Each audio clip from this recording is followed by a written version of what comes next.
पुराने समय की बात है। गांव में धनीराम नाम का एक किसान रहता था। उसके पास 4 लड़के थे। धनीराम अपना घर चलाने के लिए अपने खेत में कृषि कार्य करता था। लेकिन धनीराम के चारों लड़के बहुत ज़्यादा आलसी थे। वो कभी भी खेतों में काम करने के लिए नहीं गए थे। एक दिन धनीराम अपने पत्नी से बोला कि आज तो मैं जिंदा हूँ, तो सब कुछ सही चल रहा है। मेरे बाद कौन खेती करेगा। वो सारा दिन अपना समय गांव में इधर उधर बैठकर बिताया करते थे। हमारे बच्चे ने तो आज तक खेतों में कदम तक भी नहीं रखा है। धनीराम की पत्नी ने इस पर कहा, कोई बात नहीं, धीरे धीरे वे काम करने लगेंगे। इसी तरह से धीरे धीरे समय गुजरता जा रहा था। एक दिन धनीराम की अचानक से तबीयत खराब हो जाता है और वो बहुत ज्यादा बीमार पड़ जाता है। इसी दौरान धनीराम अपने पत्नी से कहता है कि चारों लड़कों को मेरे पास बुलाओ, मेरे पास समय बहुत कम है।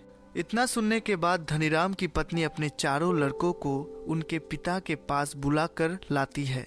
धनीराम इस बात से बहुत ज्यादा चिंतित था कि उसके बाद उसके लड़कों का क्या होगा। इसलिए अपने चारों लड़कों को अपने पास बिठाकर कहा कि मेरे पास जितना भी कमाया हुआ धन था, मैंने वो सारा अपने खेतों के नीचे दबाया हुआ है। जब मैं इस दुनिया में ना रहूं तो मेरे बाद तुम खेतों में से दबाया हुआ सारा खजाना निकाल कर आपस में बांट लेना है। इतना सुनने के बाद धनीराम के चारों बेटे बहुत खुश हुए।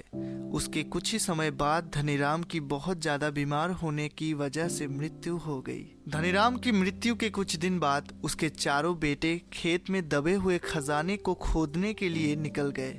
खेत में पहुंचने के बाद चारों बेटों ने पूरा खेत खोद डाला, लेकिन उनमें से किसी को भी खजाने जैसा कुछ नहीं मिला।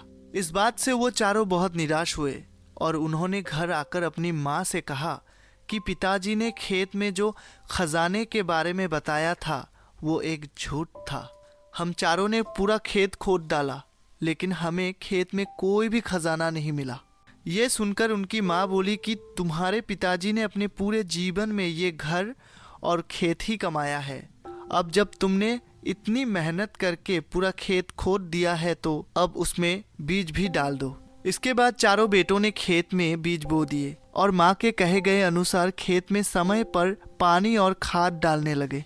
समय बीतता गया है और कुछ समय बाद खेत में फसल तैयार हो गई। फसल काटने के बाद चारों बेटों ने फसल को बाजार में बेचा और उससे जो भी पैसे मिले उससे उन्हें बहुत खुशी मिली। उसके बाद जब चारों बेटे घर आए तो माँ ने कहा कि बेटा, तुम्हारे पिताजी तुम्हें यही समझाना चाहते थे कि जो हम मेहनत करते हैं उसके बदले ही हमें खजाना मिलता है। तो दोस्तों, इस कहानी से हमें ये सीख मिलती है, अगर हमें अपने जीवन में सफल होना है तो हमें मेहनत करना चाहिए। तो दोस्तों, अगर आपको आज का ये स्टोरी पसंद आया है तो the quality story YouTube channel को सब्सक्राइब कर लीजिए और इस वीडियो को भी लाइक कर दीजिए। और अगर आप इस वीडियो को फेसबुक से देख रहे हैं तो फेसबुक पेज को भी लाइक और फॉलो कर दीजिए। मिलते हैं नेक्स्ट स्टोरी पे, तब तक के लिए बाय।